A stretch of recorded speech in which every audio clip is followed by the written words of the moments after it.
Hello बच्चों, देखो board परीक्षा एक महीने बाद शुरू होने वाली है। तो अभी एक महीने के दौरान जितना पॉसिबल हो सकेगा अपन यहाँ यूट्यूब पे फिजिक्स के कुछ इंपॉर्टेंट टॉपिक्स पढ़ेंगे अपन चैप्टर वाइज। जितने भी अपने 14 चैप्टर हैं सबके अपन कुछ कुछ इंपॉर्टेंट टॉपिक्स यहाँ पढ़ेंगे। तो आज की वीडियो में अपन विद्युत द्विध्रुव की अक्ष पर विद्युत क्षेत्र की तीव्रता का मान ज्ञात करने वाले हैं। ठीक है, देखो सबसे पहले तो ये समझ लेना चाहिए कि विद्युत द्विध्रुव है क्या। ठीक है, देखो यहाँ थोड़ा सा अपन फास्ट रिवीजन करेंगे क्योंकि बोर्ड एग्जाम्स में अब जो है टाइम बहुत कम बचा है। देखो विद्युत द्विध्रुव क्या होता है कि जब परिमाण में समान और विपरीत प्रकृति के आवेश एक दूसरे से अत्यंत अल्प दूरी पर स्थित हो तो ऐसे निकाय को अपन बोलते हैं विद्युत द्विध्रुव। जैसे मैंने यहां पर दो आवेश बनाए हैं, माइनस क्यू आवेश और क्या है प्लस क्यू आवेश। ये दोनों एक दूसरे से 2d दूरी पर है। कितनी दूरी पर है? 2d दूरी पर है। ठीक है, इस निकाय को हम बोलेंगे, दो आवेशों का निकाय हो गया, इस आवेशों के निकाय को बोलेंगे अपन विद्युत द्विध्रुव। ठीक है, हमें इसकी अक्ष पर विद्युत क्षेत्र की तीव्रता का मान ज्ञात करना है।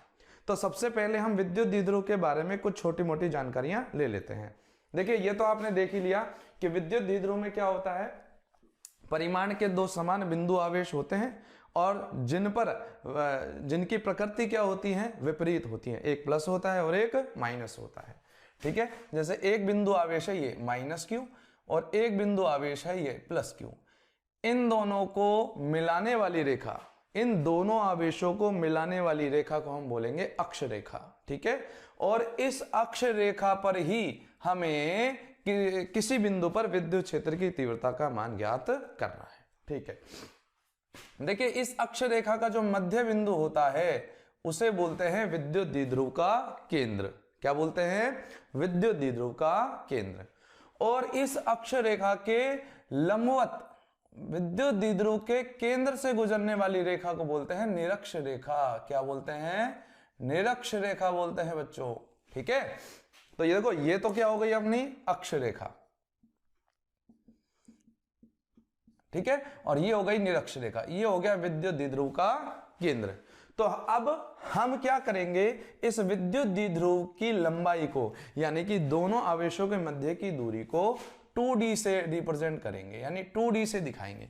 2d से क्यों दिखाएंगे? जब हम कैलकुलेशन करेंगे तब आपको समझ में आ जाएगा कि हम 2d से ही क्यों दिखा रहे हैं, ओनली d से क्यों नहीं दिखा दिया। ठीक है, देखिए एक भौतिक राशि और हमें समझनी पड़ेगी जिसको बोलते हैं विद्युत द्विध्रुव आघूर्ण। क्या बोलते हैं? विद्युत द्विध्रुव आघूर्ण। विद्युत द्विध्रुव आघूर्ण है क्या? किसी भी विद्युत द्विध्रुव की प्रबलता का मात्रक जो होता है उसे हम बोलते हैं विद्युत द्विध्रुव आघूर्ण। ठीक है ना, देखिए यानी कि कोई भी विद्युत द्विध्रुव कितना प्रबल है, इस प्रबलता को हम किस में मापेंगे? विद्युत द्विध्रुव आघूर्ण के रूप में मापेंगे। ठीक है, विद्युत द्विध्रुव आघूर्ण होता क्या है? सपोज ये अपना विद्युत द्विध्रुव है, ठीक है, माइनस क्यू आवेश और ये क्या है प्लस क्यू आवेश। इनके मध्य की दूरी अपन ने ले ली है 2d, यानी द्विध्रुव की लंबाई अपन ने क्या ले ली है 2d।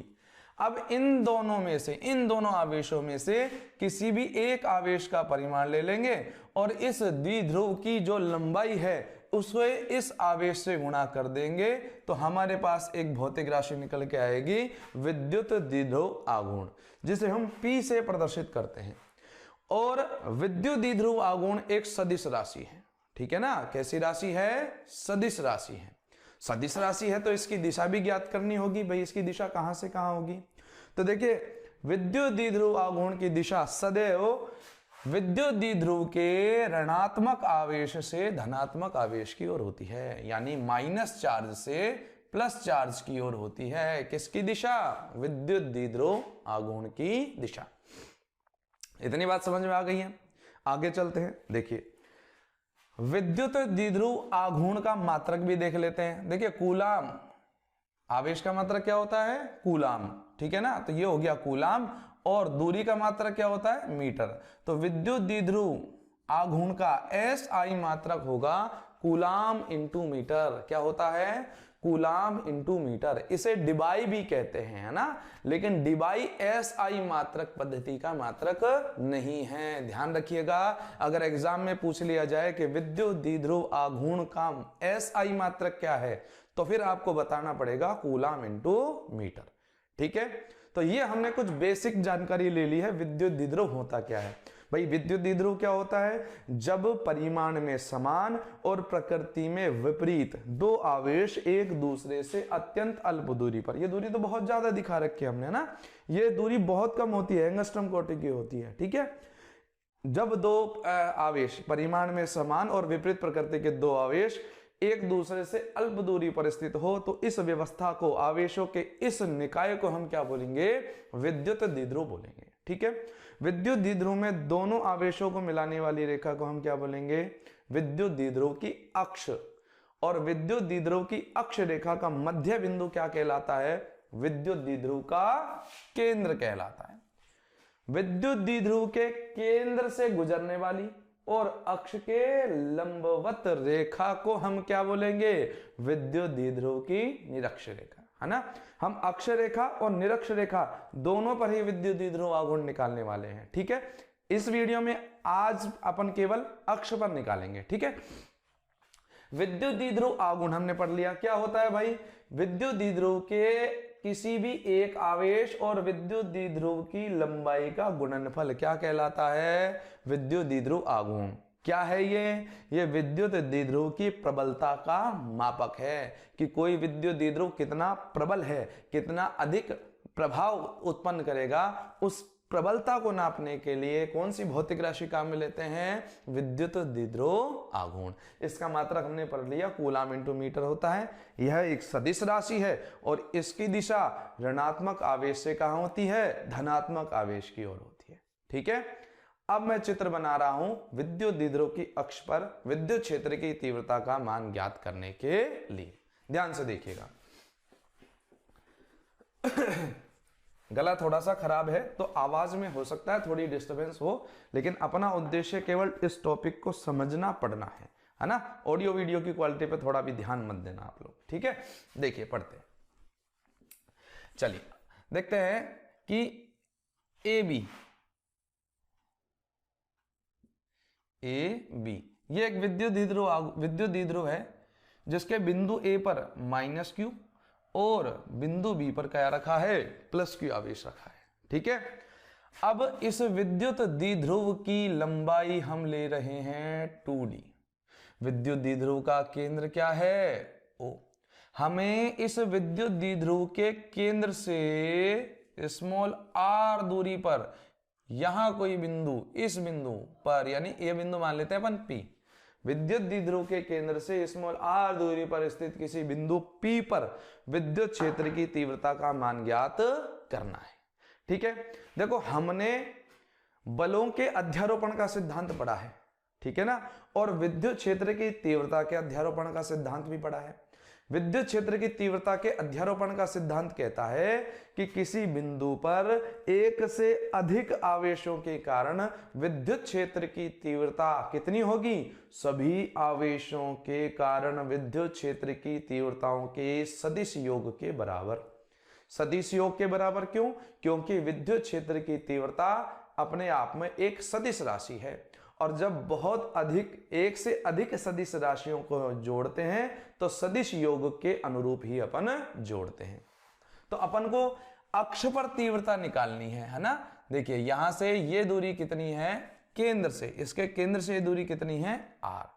अब मुझे एक बात बताइए, ये दूरी r है, ये पूरी दूरी 2d है, तो क्या ये आधी दूरी d नहीं हो जाएगी? और ये आधी दूरी भी d नहीं हो जाएगी? ये 2d दूरी है, केंद्र O है, मध्य बिंदु है, तो ये दूरी d हो जाएगी और ये दूरी भी कितनी हो जाएगी? d हो जाएगी। अब मुझे एक बात बताइए, बिंदु B से बिंदु P की दूरी कितनी हो जाएगी? देखिए अगर इस पूरी दूरी r में से मैं ये d दूरी को माइनस कर दूं, क्या ये दूरी नहीं आ जाएगी अपने पास? आप जहां भी बैठे वहां से बोलिए, ठीक है। इस दूरी में, ये पूरी दूरी r है, इसमें से d दूरी घटा देंगे, यानी कि r में से d माइनस कर देंगे तो बिंदु P से B की दूरी आ जाएगी। इसी प्रकार अगर इस दूरी r में ये दूरी d जोड़ देंगे तो बिंदु A की दूरी आ जाएगी। ये किसकी दूरी आ जाएगी? बिंदु A से P की दूरी। समझ में आ गई बात? चलिए अब आगे हम इसको पढ़ते हैं। तो देखो अपन ने क्या कर लिया है, बिंदु ए से दूरी निकाल ली है बिंदु पी की और बिंदु बी से। अब अपन को कुछ नहीं करना, बिंदु आवेश के कारण हमें विद्युत क्षेत्र की तीव्रता का मान पता होता है। भाई किसी भी बिंदु आवेश के कारण विद्युत क्षेत्र की तीव्रता का मान होता है KQ बटा R स्क्वायर। तो अब हम क्या करेंगे, बिंदु ए पर जो आवेश है उसके कारण बिंदु पी पर विद्युत क्षेत्र की तीव्रता के मान निकाल लेंगे, और बिंदु बी पर जो आवेश है प्लस Q, इसके कारण बिंदु पी पर विद्युत क्षेत्र की तीव्रता का मान निकाल लेंगे, और इन दोनों तीव्रताओं का सदिश योग कर देंगे तो बिंदु P पर यानी कि इस विद्युत द्विध्रुव ए बी की अक्ष पर हमें विद्युत क्षेत्र की तीव्रता का मान मिल जाएगा। ठीक है, तो वो करते हैं अपन। देखिए बिंदु ए के कारण विद्युत क्षेत्र की तीव्रता की दिशा देखनी पड़ेगी। तो पहले क्या है, ठीक है, देखिए बिंदु ए के कारण जो विद्युत क्षेत्र की तीव्रता होगी, देखिए ये कैसा आवेश है, माइनस आवेश। बिंदु पी पर, किसी भी बिंदु पर जब हमें विद्युत क्षेत्र की तीव्रता का मान ज्ञात करना होता है तो वहां पर हम एक परीक्षण आवेश की कल्पना करते हैं, और परीक्षण आवेश कैसा होता है, धनात्मक आवेश होता है। कैसा होता है भाई लोगों, धनात्मक आवेश होता है। तो मुझे एक बात बताओ, ये माइनस आवेश, ऋणावेश इस धनावेश को आकर्षित करेगा या प्रतिकर्षित करेगा? जहां बैठे हो वहां बोलो मन ही मन में, क्या करेगा भाई, आकर्षित करेगा या प्रतिकर्षित करेगा? आकर्षित करेगा ना। यानी कि ये माइनस आवेश इस प्लस Q आवेश को अपनी ओर खींचेगा, यानी इसके कारण बिंदु ए के कारण विद्युत क्षेत्र की तीव्रता की दिशा कहां होगी, इधर की ओर। ये हो गई विद्युत क्षेत्र की तीव्रता की दिशा, किसके कारण, बिंदु ए पर जो आवेश रखा है उसके कारण। ठीक है, बिंदु बी पर जो आवेश है, कैसा आवेश है, धनावेश है। धनावेश इस धनावेश को, यानी ये धनावेश इस परीक्षण आवेश को क्या करेगा, प्रतिकर्षित करेगा, दूर भेजेगा, भाई दूर जा। ठीक है ना। तो यानी बिंदु बी पर जो आवेश है इसके कारण विद्युत क्षेत्र की तीव्रता कहां होगी, विद्युत द्विध्रुव से दूर की ओर होगी। ठीक है ना, यानी इधर होगी।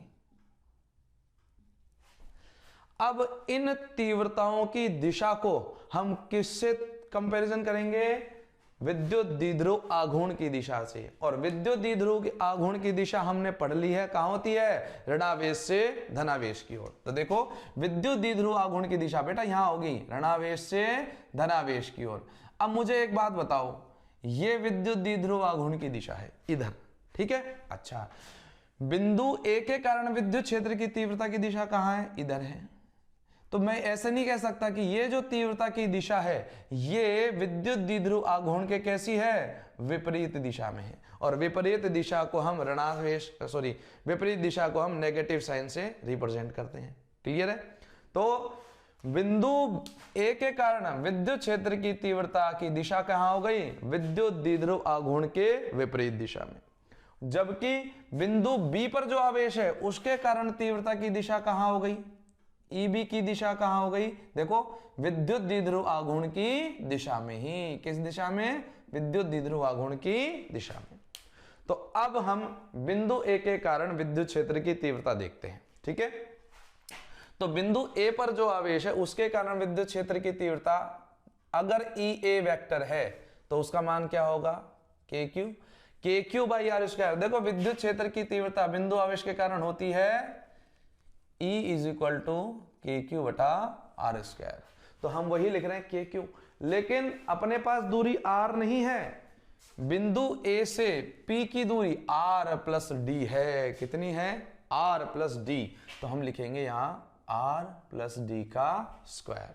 ठीक है, मैंने यहां सदिश लगाया है, बचपन में 11वीं क्लास में पढ़ा होगा, A वेक्टर होता है परिमाण गुणा में एकांक सदिश, होता है ना। तो परिमाण तो हमने लिख दिया है, और एकांक सदिश कहां होगा, इस सदिश की दिशा में।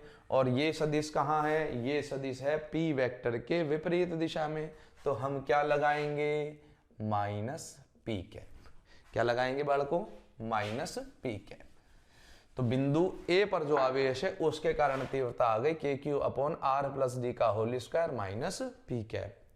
अब इसी प्रकार बिंदु बी पर जो आवेश है उसके कारण भी तीव्रता कितनी होगी, KQ बटे R स्क्वायर आना चाहिए, लेकिन अपने पास दूरी कितनी है बिंदु बी से P की, आर माइनस डी, आर नहीं है, आर माइनस डी है, तो हम क्या लिख लेंगे, आर माइनस डी का होल स्क्वायर।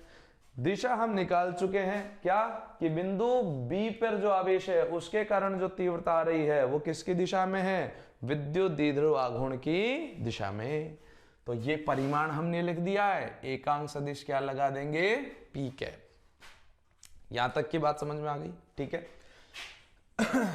ये इक्वेशन 1 और ये इक्वेशन 2, ठीक है।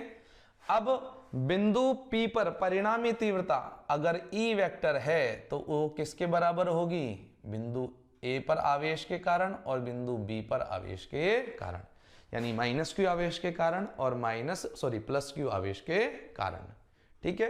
देखो अब इन दोनों के मान हम इस समीकरण में रखते हैं, तो अपने रखा KQ बटे R प्लस डी का whole square minus P cap plus KQ upon R minus D का होल स्क्वायर और साथ में क्या आ रहा है, पी कैप। ई वेक्टर क्या आया, देखो कॉमन क्या आ रहा है, KQ कॉमन आ रहा है, यहां से क्या बच गया, 1 अपॉन R प्लस डी का होल स्क्वायर, ठीक है। इसको थोड़ा सा सही करते हैं, है ना, एक स्टेप बढ़ा लेते हैं, डायरेक्ट नहीं करेंगे, एक स्टेप बढ़ा के थोड़ा सा और समझते हुए करते हैं। देखो इस माइनस को मैं बाहर ले लेता हूं और पी कैप को ऐसे ब्रैकेट में पी कैप रखता हूं पॉजिटिव, ठीक है। तो देखो इस धनात्मक चीज को मैं पहले लिख लेता हूं, थोड़ा सा सही लगेगा। पी कैप, इस माइनस को बाहर ले लिया, minus KQ upon R plus D का होल स्क्वायर और साथ में क्या आ गया, पी कैप, है ना, डॉट लगा के लिखते हैं, ठीक है। अब हम आगे लिखते हैं क्या, इन दोनों में कॉमन क्या आ रहा है, KQ कॉमन आ रहा है, तो यहां से क्या बच गया, 1 अपॉन R माइनस डी का होल स्क्वायर और इधर से क्या बच गया, माइनस R प्लस डी का होल स्क्वायर और लेकिन साथ में कॉमन क्या आ रहा है, पी कैप, ठीक है। आगे लिखते हैं, देखो E वेक्टर आ गया KQ, इसका एलसीएम लेंगे, देखो A minus B, A plus B, तो A minus B into A plus B क्या होता है, A square minus B square, और इन दोनों पर भी क्या है, स्क्वायर है, तो इसका भी क्या हो गया, होल स्क्वायर, ठीक है। तो ये आ गया एलसीएम, एलसीएम अपन ने इन दोनों का गुणा ही लिया है, तो इसको यहां लिख देंगे, इसको यहां लिख देंगे। देखो भिन्न जोड़नी घटानी आनी चाहिए। अब आप 12वीं क्लास में हो गए हो और 12वीं क्लास भी अब आप पास ही करने वाले हो, नहीं, ठीक है।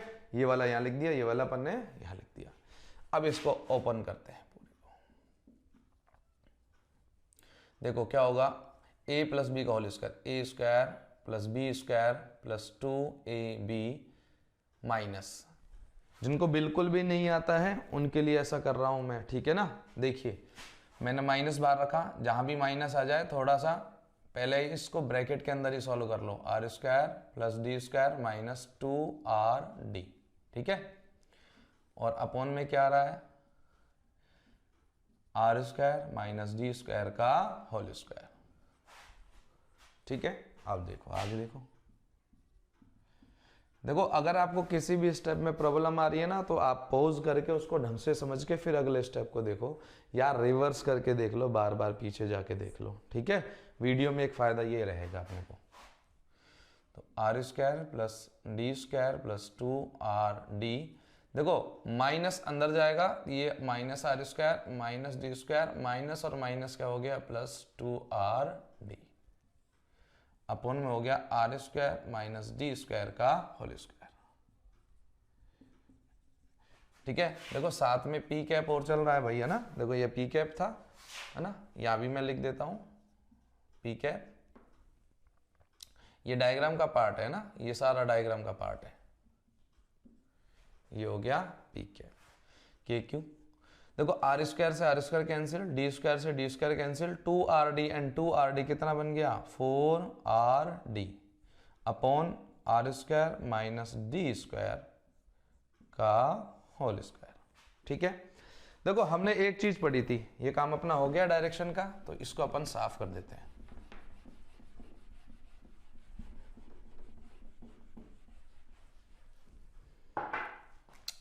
ये आ गया यहां पर पी कैप, ठीक है। देखो अभी अपन ने एक चीज पढ़ी थी, क्या पढ़ी थी भाई, कि P होता है Q इंटू 2D। तो क्या हम बना सकते हैं, क्या यहाँ पे बना सकते हैं, देखो जरा, Q है और 2D यहां से बना सकते हैं। देखो इसको एडजस्ट करते हैं, देखो K Q 2D, ठीक है। अब यहां से 2D चला गया तो क्या रह गया,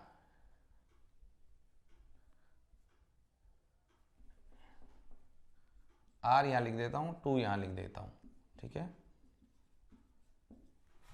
ठीक है। साथ में क्या आ गया, P कैप। देखो जरा, K Q है, K Q है, 4RD, देखो R और D तो ये रहा, और 4 के लिए क्या कर दिया, 2 ये रहा, 2 ये रहा, 2 2 जा 4, नीचे जो हर चल रहा है डिनोमिनेटर चल रहा है वो सेम चल रहा है, ठीक है। अब Q इंटू 2D को हम क्या लिख देंगे, P लिख देंगे, क्या कर देंगे, P लिख देंगे। देखो 2K Q इंटू 2D क्या हो गया, P, इधर रह गया R, और यहां हो गया R square minus D square का होल स्क्वायर, साथ में रह गया P कैप। यहां तक समझ में आ गया। चलिए अब बोर्ड पे जगह नहीं है तो हम, हाँ यहां है थोड़ी सी जगह, तो यहां लिखते हैं। देखो इस पोर्शन में अपना सॉल्यूशन हो जाएगा, ठीक है। देखिए मैंने आपको स्टार्टिंग में ही बताया था, मैंने आपको स्टार्टिंग में क्या बताया था कि परिमाण में समान और विपरीत प्रकृति के आवेश एक दूसरे से बहुत कम दूरी पर होते हैं। असल में क्या होता है कि ये जो दूरी होती है ना, आवेशों के मध्य की दूरी, केंद्र से जो अपन दूरी ले रहे हैं R, ठीक है ना, अक्ष पर भी हम कहां निकाल रहे हैं, विद्युत द्विध्रुव से के केंद्र से R दूरी पर निकाल रहे हैं, ठीक है ना। ये जो दूरी R होती है ये 2D की तुलना में बहुत अधिक होती है, इसलिए ये दूरी जो है ना 2D या D, इसे R की तुलना में नगण्य मानकर, नेग्लिजिबल मानकर छोड़ा जा सकता है, ठीक है। अब अगर हम यहां पर D को, और D में भी क्या है, हायर पावर है, बहुत अल्पमान है, और अल्पमान की भी क्या ऐसी पावर है, हायर पावर है, तो इन्हें हम नगण्य मानकर छोड़ सकते हैं। यहां से D को जब नगण्य मानकर छोड़ेंगे तो R स्क्वायर का स्क्वायर कितना आ जाएगा, R की पावर 4, ठीक है। तो अपना जो अगला स्टेप बनेगा वो क्या बनेगा, देखो 2KPR अपॉन R की पावर 4, साथ में क्या आ गया, P कैप। एक R से यहां R की पावर कितनी रह जाएगी, 3, ठीक है, R की पावर 1 कैंसिल हो जाएगी, 2KP upon R cube dot क्या रह जाएगा, P कैप। देखो मैंने आपको स्टार्टिंग में भी बताया था, क्या बताया था कि भाई A वेक्टर को हम लिखते हैं A इंटू A कैप, तो क्या भाई P वेक्टर को ऐसा नहीं लिख सकते, P इंटू P कैप, बताओ। तो क्या यहां पर ये नहीं आ रहा, P इंटू P कैप आ रहा है ना, तो P इंटू P कैप को हम क्या लिख सकते हैं, P वेक्टर लिख सकते हैं, क्या लिख सकते हैं, P वेक्टर। तो बेटा E वेक्टर आ गया 2KP vector, P into P cap को क्या लिख दिया हमने, यहां साइड में दिखाएंगे, बोर्ड के एग्जाम में जब आप लिखेंगे ना जो भी स्टेप, ठीक है ना, कुछ ऐसे स्टेप्स जो आप चेंज कर रहे हैं उनको यहां साइड में दिखा देंगे, तो थोड़ा सा सही इफेक्ट जाएगा एग्जामिनर के ऊपर। तो देखो ये आ गया है विद्युत द्विध्रुव की अक्ष पर इसके केंद्र O से स्मॉल r दूरी पर विद्युत क्षेत्र की तीव्रता का मान। यहां से एक चीज हमको समझ में आ रही है, देखिए E वेक्टर में क्या आ रहा है, 2K P vector upon R square, P vector आ रहा है, यानी जो परिणामी तीव्रता मिलेगी वो कहां मिलेगी, विद्युत द्विध्रुव आघूर्ण की दिशा में ही मिलेगी, यानी ऋणावेश से धनावेश की ओर ही मिलेगी। या हम ये कह सकते हैं कि विद्युत क्षेत्र की जो तीव्रता मिलेगी वो धनावेश से अभीष्ट बिंदु की दिशा में ही मिलेगी।